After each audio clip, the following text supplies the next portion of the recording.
Hi guys, welcome back. Welcome back. It's me, Daniel with VintageMagic.com. Hope you guys are having a great week. Trying to get settled from the Japan trip, and I'm going to be doing some more finance videos. Finance Fridays tomorrow. I'm going to get back on that and talk about, the insane situation in regards to, I think, a possible decline in the marketplace of Magic that I've seen lately.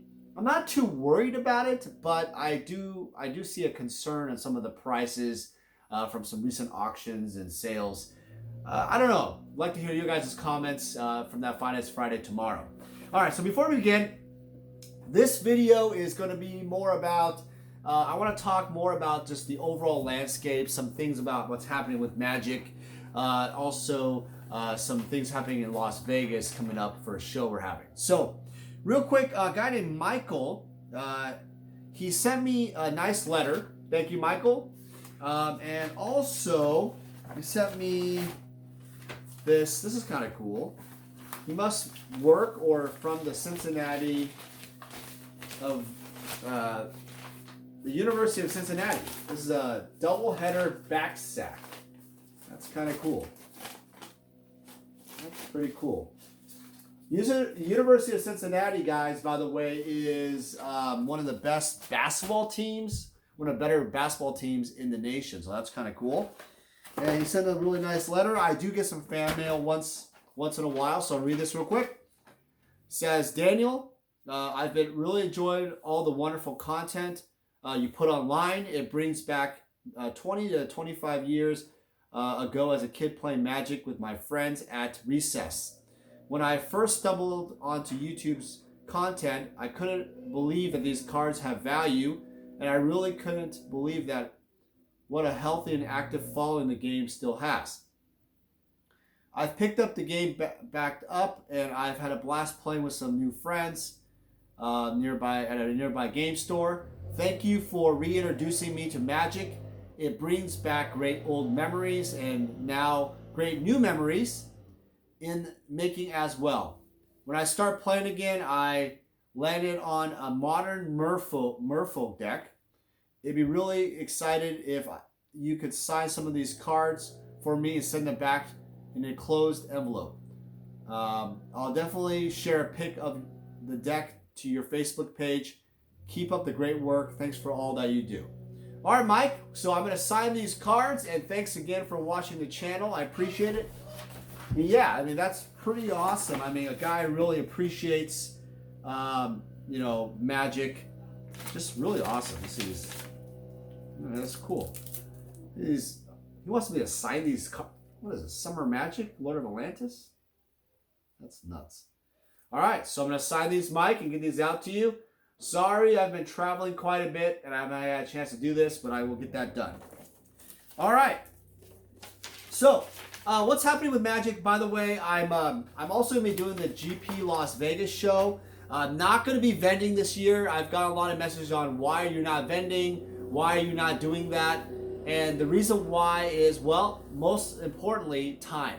As I've talked about on this channel, time is very valuable in life. And I've realized that, if I'm taking the time away from my family, I still want to be able to speak to the friends and the clients and give them more personal attention.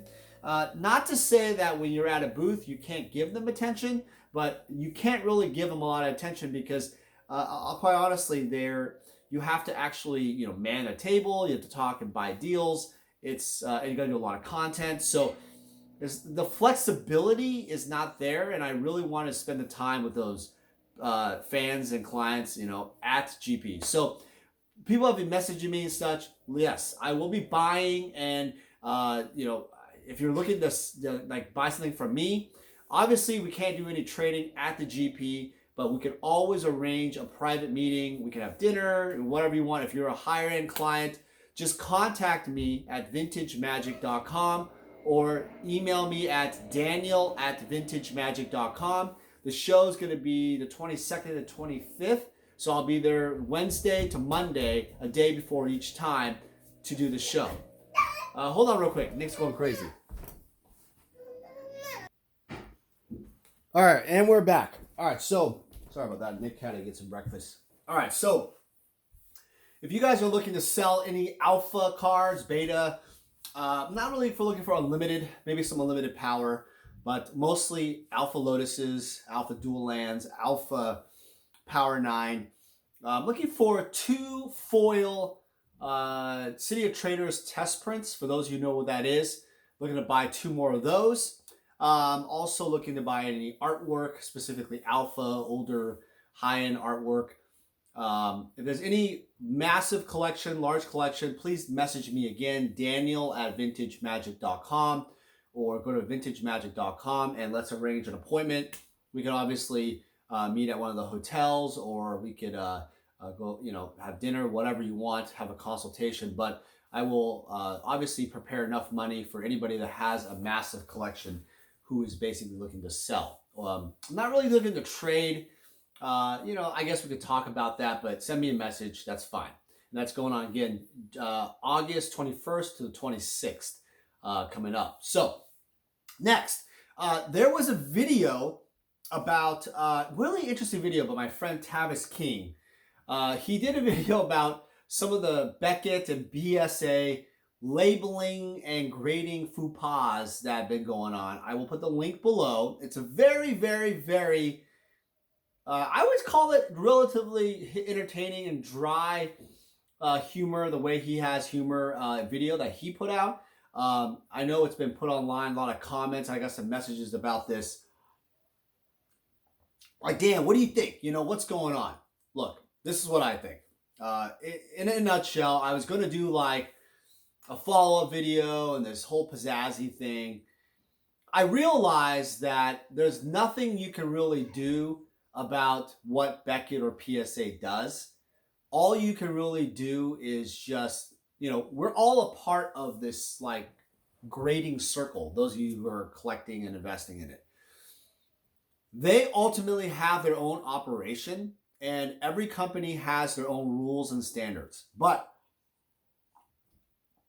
I have come to the realization that Beckett's probably undergoing a lot of changes in their company, and I would suspect that a lot of their labeling and errors recently especially have been due to these changes. I think a lot of the problems they had were actually very minor, and Tavis points a lot of them out. I like the one with like an island upside down. It's kind of funny, and just the label, wherever. I mean, I agree. He uses the word professional services.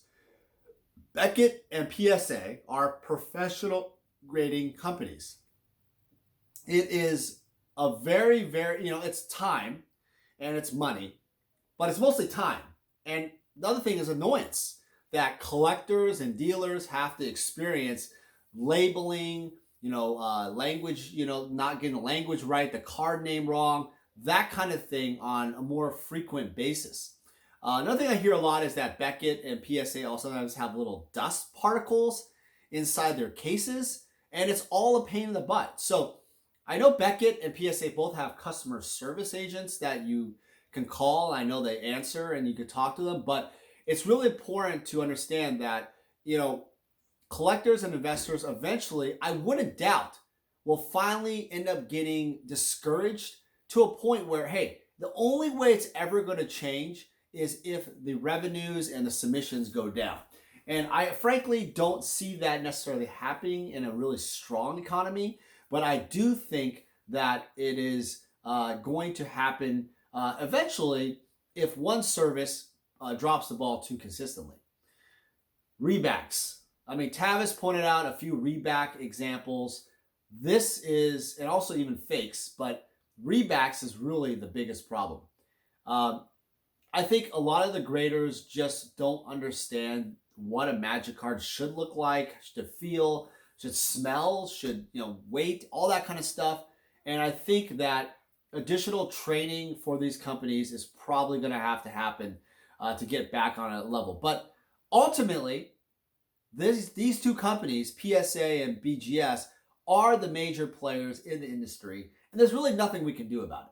There's nothing we can do about it. So other than that, Tavis made a really great video. I really enjoyed it. I watched it several times. I showed it to Scott, my 11-year-old, and it was quite hilarious, actually. All right, so next, I will be posting a lot of auctions on our eBay store. They're going to be like old school BGS cards, Power 9 possibly, dual lands, alpha cards.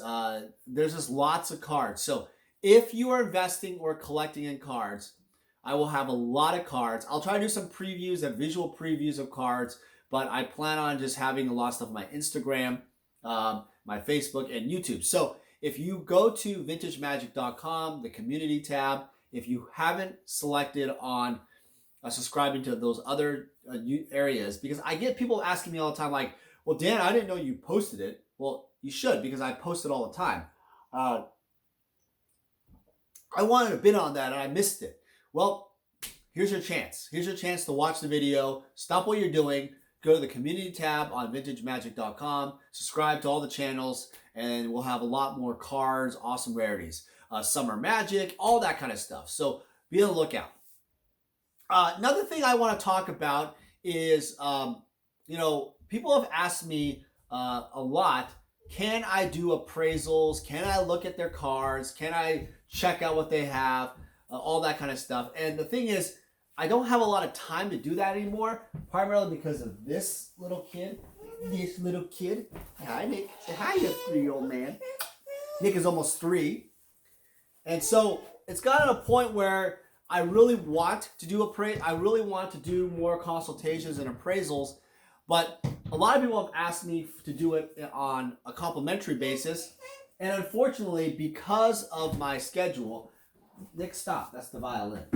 No. I'm not able to do that anymore. Oh, hold on a second. Nick's going through stuff. Hold on a second. All right, we're back again for the millionth time. All right, so, by the way, do you guys ever need kids where they just want to eat like ice cream in the morning? So you have to find ways to hide the ice cream within their breakfast? It's pretty nuts. All right, so as far as appraisals and consultations, look, I know you guys have a lot of cards that, and items that you want to know that are real, authentic. The only way I can do it now is if you want to schedule like a consultation, and the consultation or appraisal basically is going to be about $150 an hour right now I'm charging. And people are signing up for that. I don't have a lot of time to do them for free anymore. If you see me at like the Grand Prix Vegas and it's something that I have time to do, I'm happy to sit down and do it for free. But in general, I don't have much time to do it. So sorry for those of you that are wondering, why don't you just do them for free and stuff like that. The reason why is obviously I have a kid, 2 kids, and lots of other family stuff going on. So that's the main reason. All right, so last thing I want to talk about is really, and I'll leave this to like the Financial Friday tomorrow. I'll kind of leave this with you guys. People have been contacting me in regards to just where we're at with the market, how it's trending, why is there such fluctuations? You got heritage auctions, by the way. I think they're gonna have another auction coming up. I heard that was actually the last auction was not a very good result. I had a market analysis video, MTG market analysis video. If you guys haven't watched it, that one broke down some of the items that they had for sale. And I don't think they performed very well. In fact, I think some of the artwork that was consigned did way less than expected, and people are not very happy. Well, the primary reason why is, like I've been saying, is that Heritage charges 20% buyer's premium on all the items, which takes away, actually, in a way, they're like, well, that doesn't affect the seller, but it does, because what's going on is even with I think they're doing like a complimentary 0% seller fees, it affects the buyer because the buyer has to pay the premium. And buyers don't really like that. And the prices don't really go up much higher. So in a way, you're getting much less of a result. And also it's another platform to like manage. So keep in mind, like prices on Heritage are not reflective of the overall market. They're I think they're just gonna, it's like a fad. People are going to try it, but then they're going to, I don't think it's going to be a market they're going to be able to develop. There's not enough consigners or buyers who will go on it. eBay is still much more predominant. And the Grand Prix circuit itself and the Magic Fest circuit, they have a lot more activity and cards. And Facebook auctions or Facebook itself is just gotten much bigger. I also will tell you that I think the economy as a whole and the elections that are coming up for 2020 are kind of driving people to kind of get to a point where it's like, where is this going? See, the prices of the cards now are worth like a price of a house or a car, or college tuition, college debt for your kids. You know, it can be wiped away through just some decks. And you have to understand that people getting older, as they get through generations to come, this type of trend of selling out is going to happen more and more. So I will talk more in depth tomorrow on Finance Friday about all of this. And if you're interested in watching, I really encourage you to watch the video, leave a comment, like it if you can, and share it because it really has a lot of insight of the marketplace. All right, guys, thanks again for watching. It's me, Daniel, with VintageMagic.com. Lots in this channel update video. I want to kind of just go over a lot of little things. Hope you guys are doing well, and we'll talk to you soon. Thank you so much.